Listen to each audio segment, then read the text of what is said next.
What's up, guys? Bree here with South Coast Fabrication Outdoors, coming to you from my backyard on Labor Day. Just wanted to make a video. I got a chicken I'm going to throw on the smoker today, so just wanted to bring you along for that. Y'all stay tuned.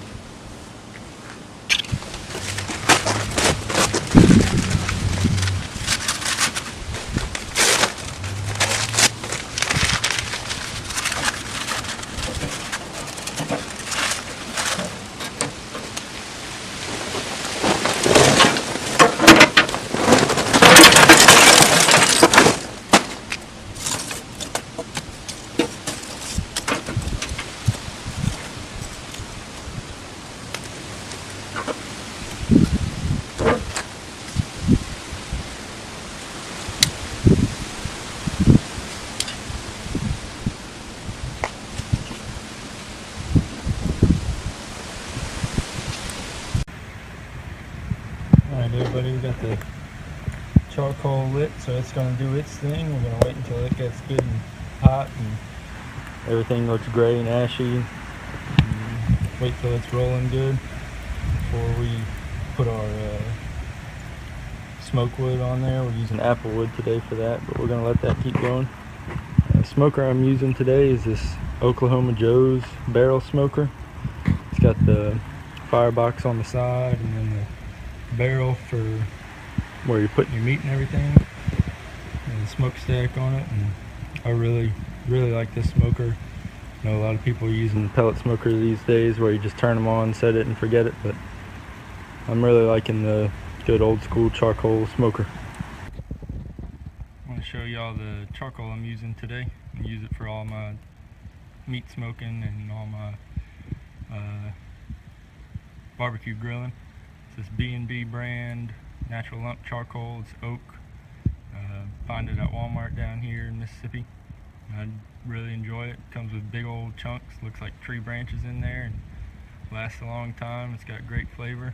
I really enjoy this stuff. I've tried a few different brands and this has seemed to last the longest between having to add charcoal to it, like whenever you're doing briskets and stuff like that. It takes long periods of time. Like I did a brisket, it took 18 hours with a different brand charcoal, and I was adding charcoal every 2 hours. But then I did another one with this charcoal. It took me about 15 hours to do that second one, and I only had to add charcoal once. I think just because it's got the bigger lumps and chunks in there, it burns a little bit longer, and it's a real consistent burn. So I really enjoy this charcoal, and it's one I'm gonna stick with. Alright guys, look like this charcoal is taking off. So I'm going to come close with the vents, choke it down a good bit.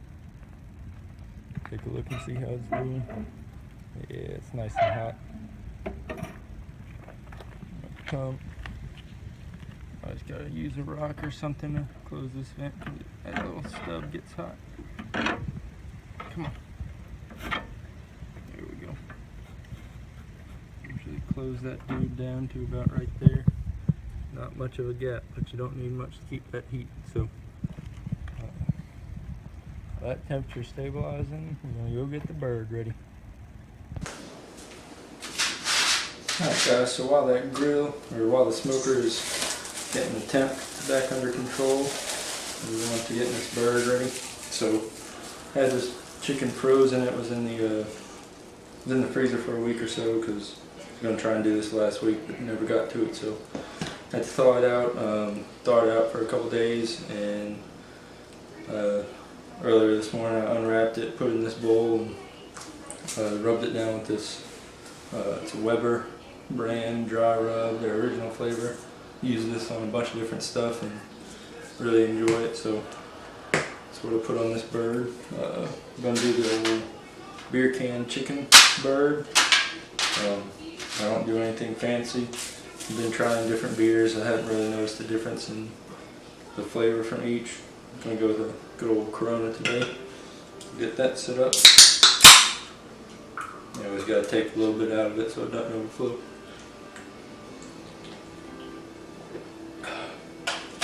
Alright, so we've got that set down in there.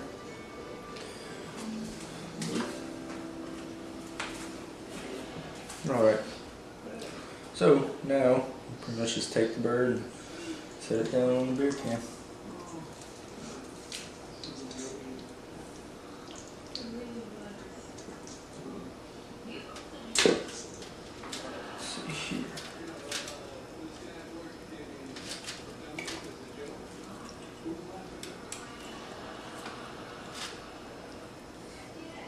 I like to tuck these wing tips up under so they don't get too charred too quick. Tuck them back like that and they'll stay good like that. Get my hands washed up.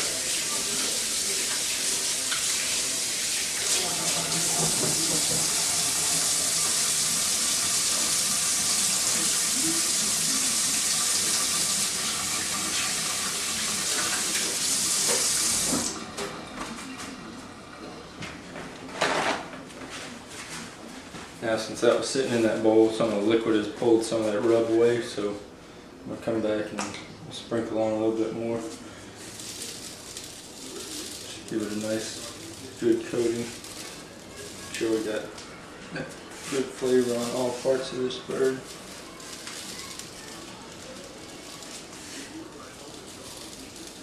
One thing about smoking meat is that you can don't be afraid to put a lot of rub or seasoning on it, because that it cooks down and just makes for good smoked meat. If you get a lot of good rub on there and get it good and coated, makes that crust whenever it's cooking. So we'll check back on the grill or the smoker and make sure temp's good, and we'll pop it on there. Alright, as far as my flavor wood today, I'm going with this apple. I like using apple. It doesn't have a super strong flavor, so I really use it for pork, beef, chicken, everything. It's not as bold as like a mesquite flavor, but it gives you good smoke flavor, and I really enjoy it. So I get these bags of the bigger chunks of the flavor wood, and what I'll do is I'll put them in this waterproof container. It's got a seal around the lid. I think originally it was for dog food or something, but I just like to keep it in there, and that way I can keep it outside with the grill underneath the cover. It doesn't take up room in the garage or anything like that, and it stays dry. So it's been working for me.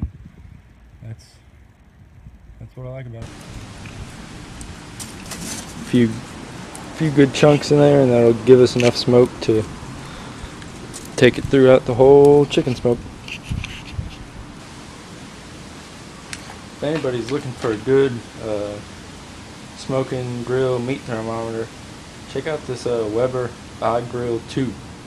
It's got 4 different spots you can put thermocouples in, and so I use one on the grill and one in the meat. Usually just set that right there. I'll put this probe somewhere sort of in the middle of the grill grate, so that'll get a good average grill temperature. And then once that's good and stable, I'll come in with the chicken. I have a probe stuck in it, so I'll just plug it right into the iGrill and be off to the races. It comes with this cool app. I don't know if you can see that on camera, but it has a cool app, and it gives you graph readouts of all your temperatures and everything like that. So once we get the chicken put on, I'll see if I can get some good shots of the display that it gives you.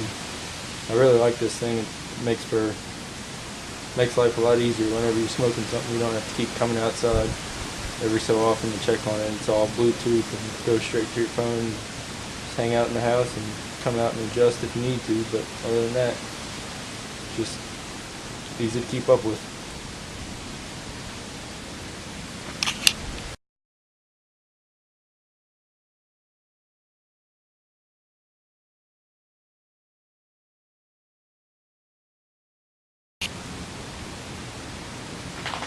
Alright guys, looks like our temperature is in range.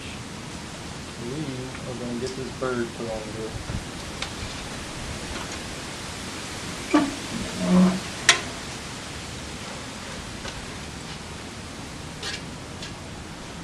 get it plugged up into the thermometer. And we got eyes on it. Set it about middle ways, closer to the firebox side. And that's it. Now we just let it sit, and we're gonna check back on it. We'll keep our eye on our grill temperature, but we're just gonna let it ride. Probably gonna take 2-3 hours or so, and just keep our eyes on it. We'll add charcoal if we need to, but I don't think we will. That should be good to go. Check back in on it in a couple hours and see how it looks.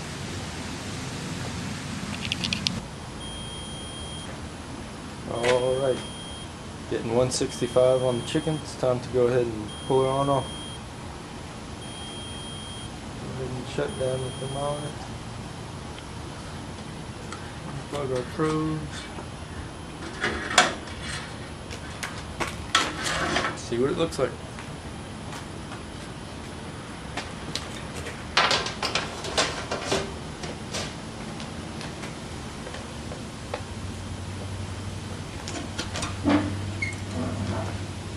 Oh yeah, that is a good looking bird.